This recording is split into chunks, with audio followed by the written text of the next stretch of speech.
This episode is brought to you by Shopify. That's the sound of switching your business to Shopify, the global commerce platform that supercharges your selling. Harness the best converting checkout and same intuitive features, trusted apps, and powerful analytics used by the world's leading brands. Stop leaving sales on the table. Discover why millions trust Shopify to build, grow, and run their business. Sign up today for your $1 per month trial period at shopify.com/tech23. This episode is brought to you by Kia's first 3-row all-electric SUV, the Kia EV9, with available all-wheel drive and seating for up to 7 adults, with a 0 to 60 speed that thrills you 1 minute and available reclining lounge seats that unwind you the next. Visit kia.com/EV9 to learn more. Ask your Kia dealer for availability. No system, no matter how advanced, can compensate for all driver error and or driving conditions. Always drive safely.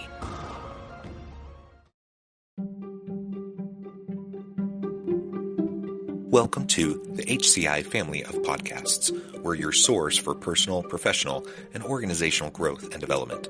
We share our own original research, explore industry trends, and interview executives and thought leaders from across the globe. Join us for practitioner-oriented content around all things leadership, HR, talent management, organizational development, and change management. Maximize your personal and organizational potential with the HCI family of podcasts.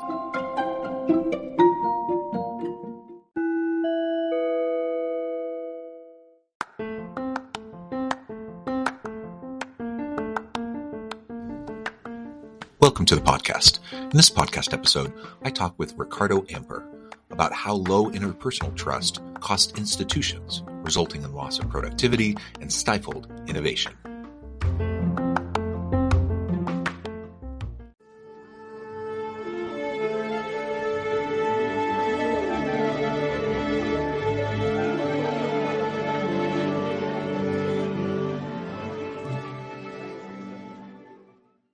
Ricardo Amper, welcome to the conversation today. Thank you for having me, John. It is a pleasure to be with you. You're joining us from the Bay Area. I'm south of Salt Lake City in Utah. And today we're going to be talking about how low interpersonal trust can cost institutions, resulting in loss of productivity, stifling innovation, and other negative outcomes, and really what we can do about fostering greater levels of interpersonal and institutional trust. As we get started, I wanted to share Ricardo's bio with everybody. Ricardo Amper is the founder and CEO of Encode, and he wants to throw your plastic ID cards in the trash. A self-taught programmer, serial entrepreneur, and 3-time founder, he's staked his reputation on a vision of the future where privacy is paramount, security is built in, and physical IDs are a thing of the past. Ricardo, again, great to have you. Anything you would like to share with the audience by way of your background or personal context before we dive on in? Thank you so much. I think it was very clear on the presentation. And yes, Encode is a company, that the last company that I founded, and venture-backed company. We raised a lot of money, $250 million from investors in our Series A and B. And I love the topic that we're going to talk about because our mission is to power a world of trust. And so what we do is we build identity products that enable trust in society. And so I'm very excited to talking about you. From an organizational leadership perspective, it's all about trust. It's all about interpersonal trust, organizational and institutional trust, and the mechanisms that we build and structure around us to facilitate that trust. And so Encode and what you do there with privacy and security around IDs, that's just one component of how we can go about creating, the infrastructure to support trusting relationship, trusting institutions. And all of that is super important if we want resilient organizations that are agile and adaptive, that can pivot, and where we can have the types of productivity and innovation that are needed in the modern world of work. Without trust, that all falls apart, and we really will struggle as organizations to even stay relevant in the marketplace. So with all of that kind of as a foundation for the conversation, maybe you can dive in and just tell us a little bit more about Encode. Tell us about how your products and services are specifically geared towards, creating, a heightened sense of trust. Yeah.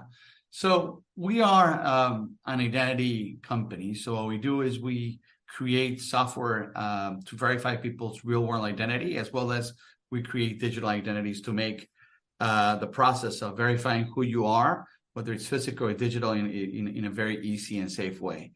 And so the impact that we have is on creating trust in every industry. We have big customers in banking, government, healthcare, rental car, hospitality.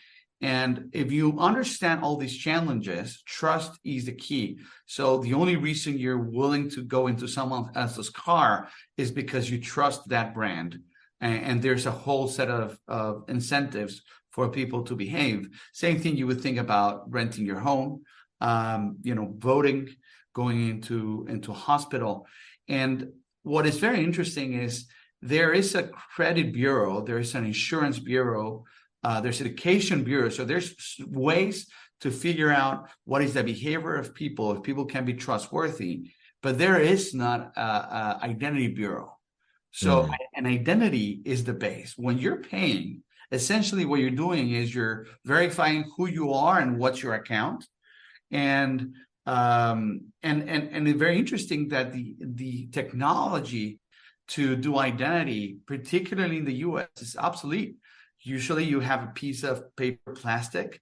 Papers, IDs were invented by Egyptians, 3,000 years old. We still use the same technology, and most of the times that people want to verify who people are, they ask them to go to a physical place and verify that ID. So what we're doing is we're completely revolutionizing the identity world in multiple ways that I'm happy to talk about, but with one mission, which is how do these heightened security and privacy systems help you go through your life in an easier way, protect your privacy, and make sure that there's trust created in everything that we do. Yeah, I love that. Maybe before we dig in more to some of those details, let's zoom out a little bit and talk about how the lack of trust or declining interpersonal trust, what does that cost institutions? How does that impact productivity and innovation from your experience? Yes. So I'll give you several examples. In financial services, when people steal other people's identity, it's not about the money that they steal. They steal access because of the systems and the procedures that these financial companies put. What they end up doing is just increasing interest rates, making those credit products less available, and the people who have the least are the ones that suffer. You reduce their access. Or for example, when you cannot trust getting into car sharing service because you might be hijacked, that actually creates a lot of friction to use those services. Or if, as you've seen in the country, if you're voting with a ballot, which is still a piece of paper, verified with the simplest biometric, which is easy to go around, which is signature, you got several political actors attacking the system. And why wouldn't they? It's a very antiquated system. So, or for example, as it happened to us, to the company, actually a few months ago, someone using my name contacted our finance department asking them to do wire transfers. Asked them, so they hijacked my phone number, sent an SMS, they went into a Zoom call, a Gen AI an artificial me, told one of our finance directors to send some wire transfers, and it was very realistic. When at the end they had to go and contact me physically to verify. So these are 4 examples, and you can imagine that all these create cost, friction, and particularly reduced access, which at the same, it makes society less fair and there's less progress. That's really interesting. The cybersecurity component to all of this and the deep fake component, spoofing of emails and spoofing of text messages, and people's identities in the way you just described. I've seen, examples of that. What you just shared was the first direct sharing of an example where that the deep fake technology using AI to actually have a Zoom call with your video, where it looks like it's you. So they're trying to verify and it looks like it's you. That's the first time I've heard that directly from somebody. And that's crazy.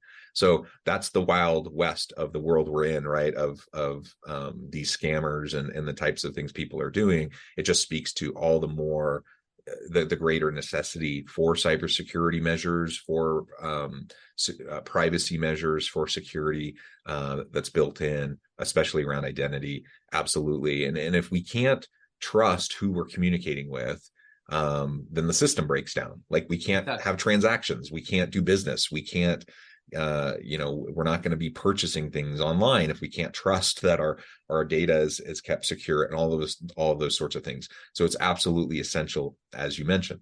And that leads to other negative outcomes. There's societal outcomes, of course, where distrust is prevalent, but certainly business related negative outcomes and the productivity piece, the wasted time and energy that people spend on chasing down those sorts of things, as you were describing, that plays a role.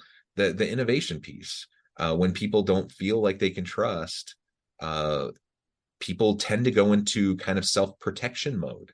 And when you're in self-protection mode, you're not in innovation mode. You're not trying to stretch, the boundaries of your creativity and trying to come up with new possibilities. You're trying to just survive, and you're trying to, just maintain some level of security and stability. So all of that, I think, just comes back to what you were describing, those examples you provided.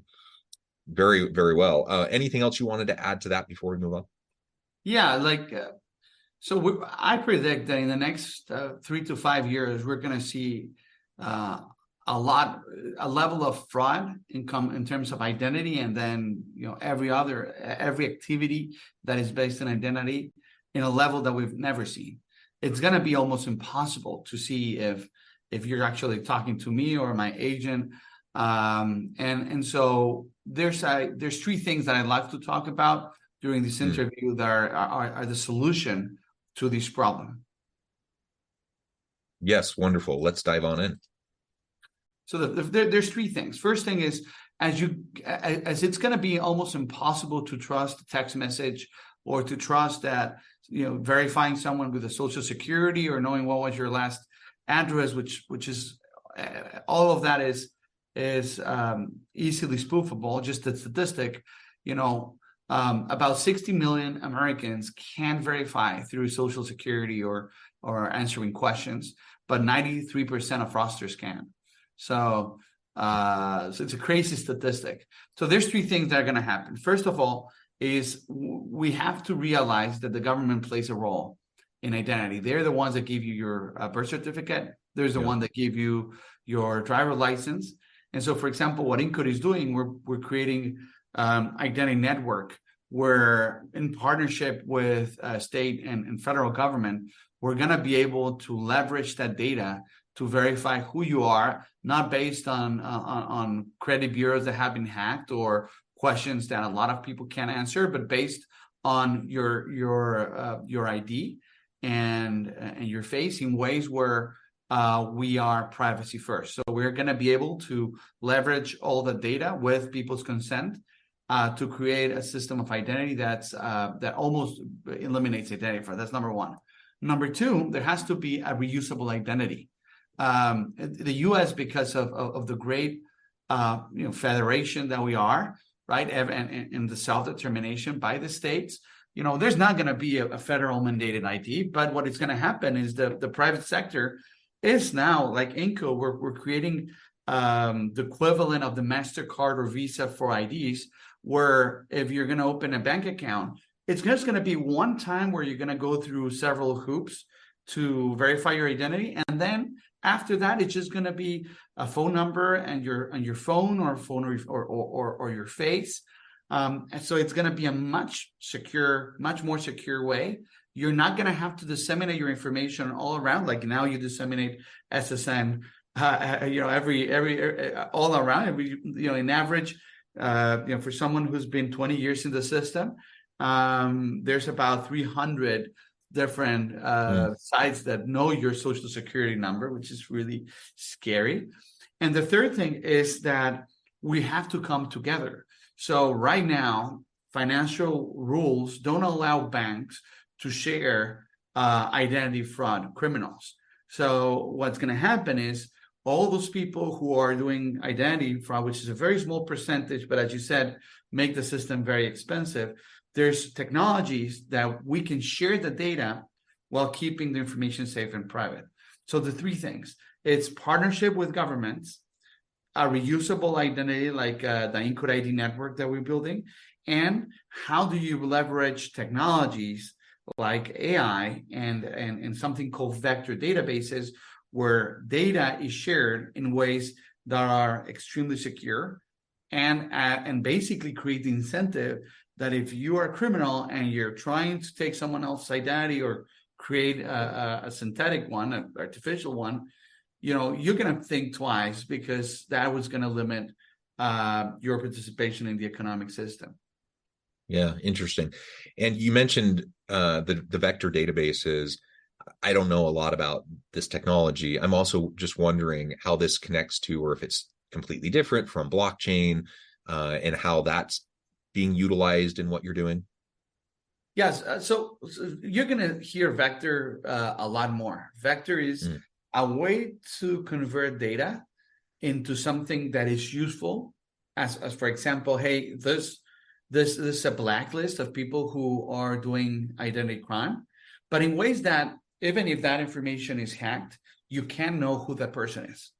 And so I think it's the holy grail, to be able to vectorize all that information, be able to query against it and say, hey, is John a criminal? No, John is not a criminal. And it creates all the right incentives. And then, of course, you can always use blockchain as a way to audit things. So, for example, elections. I predict that in 15 to 20 years, all around the world, the only way that people are going to be doing voting is going to be digital. You're going to be able to verify your identity with these technologies and these partnerships with governments and companies. You're going to be able to vote. It's going to be stored in a blockchain, and the way the information is stored is through vectors. So you eliminate kind of the security risk. You can always audit. And what's going to happen is, because it's already happening in the US, people are voting remotely, but is this the right technology to make sure that people can't go and attack necessarily the process as much as it has been in the past? Yeah, wonderful. So what you're providing is really going to be helping with the privacy and the security components. Are there other gaps that you're seeing, maybe spaces you're planning on moving into, or maybe it's just outside your business model, so you're not going to be doing it, but you see as being really critical in the general space around privacy, data security, and what that does for trust, interpersonal and institutional trust? It's a great example is what Indians did. So 15 years ago, India was one of the lowest trusting society. Only 7% of Indians trusted each other to transact. And that compares, for example, the US, which is 38 of Americans trust each other to transact. So what they did is they never, Moody's government said, we're not going to do a physical ID. They partnered with other tech companies. And what they did is they created this identity system called Aadhaar, where they created a digital identity system that people use, biometrics and phones to verify their identity. So essentially what I was describing, and what happened is in 15 years, interpersonal trust went from 7% to 56%. And India right now is one of the highest trusting societies in the world, much higher than the US. And it's just competing with the Nordic countries like Norway and Sweden. So, and you know what happened is this year, which has been a tough year economically for most countries, they grew 9%. And because for 1% interpersonal trust increase, there's 0.83% GDP growth. So trust, identity creates trust, and trust creates progress and wealth. Yeah. Oh, great example. That is incredible to see that kind of an increase in just a 15-year period. It gives me some hope. When I look at, what I personally see as kind of a degrading of society here in the US, polarization, lack of trust, especially younger generations, young millennials, Gen Z, the level of trust in institutions seems to be, I don't know if it's at an all-time low, but it feels like it is, and it seems like it's pretty darn low. um, this gives me some hope that maybe that's something that can help us turn things around. And the interpersonal component is important. We need to learn how to talk to each other again when we don't agree. That it seems like that's a skill that's flown out the window in recent years and decades. So we need to do work in those spaces. But what you're describing, it's a mechanism that helps to facilitate the development and growth of trust. So even a low trusting society like India, in just a 15-year period, can increase so dramatically. Maybe, just maybe, there's some hope for us here in the US. Like, we can learn to trust each other again. We can learn to rely on each other again. And we already have a wonderful economy, but just imagine how much that could be bolstered by an increased level of trust within individual organizations, but within our broader institutions and the economy as a whole. Exactly. And I mean, there is a statistic. So the amount of trust in government in the 50s, it was near 60%. It was 58% of Americans trusted their government. Right now is lower than 20%. I believe it's around 18%. It's a pretty low number, and that's why you see all this polarization. And but I think there's hope. We haven't announced, but we are playing roles. We have played roles in elections in the U.S. And what we've seen is both Republicans and Democrats agree that the current way of proving someone's identity, which is critical for voting, for example, but it's critical for every industry out there, is outdated. And I think everybody recognizes that remote voting is a thing, that it makes the process more inclusive, and that it has to be strengthened. So there's a lot of hope.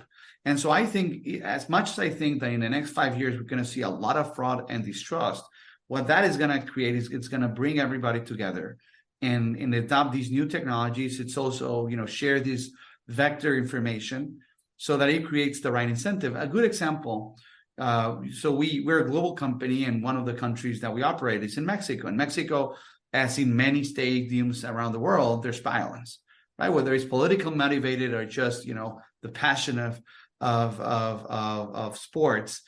There was a lot of violence about 2 years ago. And so what we did is we launched our identity system there. So you create an in-code ID, and with that you create a fan ID, which is a way of identifying yourself and saying, hey, I'm a real person. And the only thing that you do is, like, if you misbehave, so you need to create this fan ID.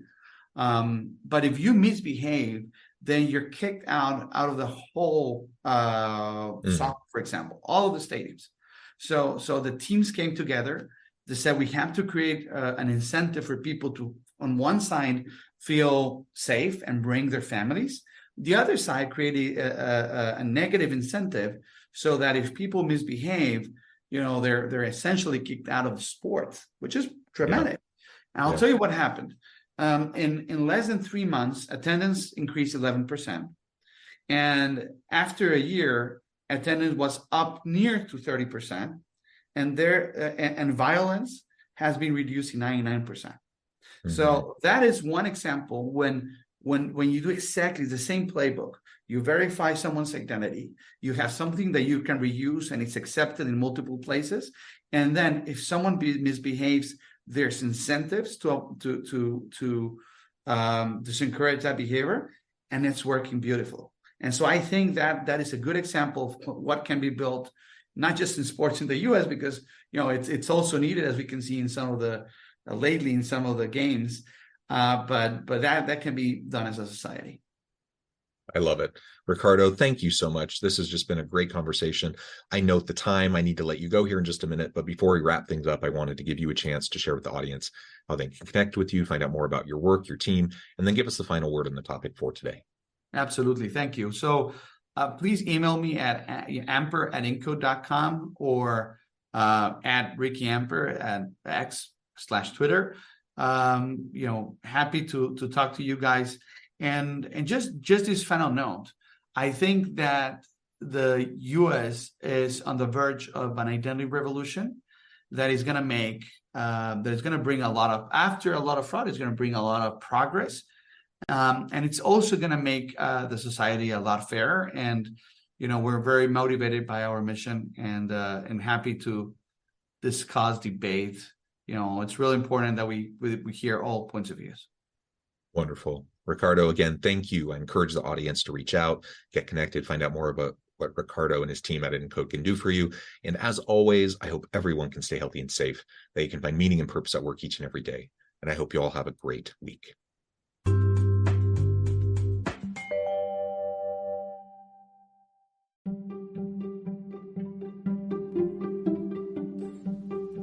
Thanks for joining us for this episode of the podcast. We hope you stay healthy and safe, and please join us again soon.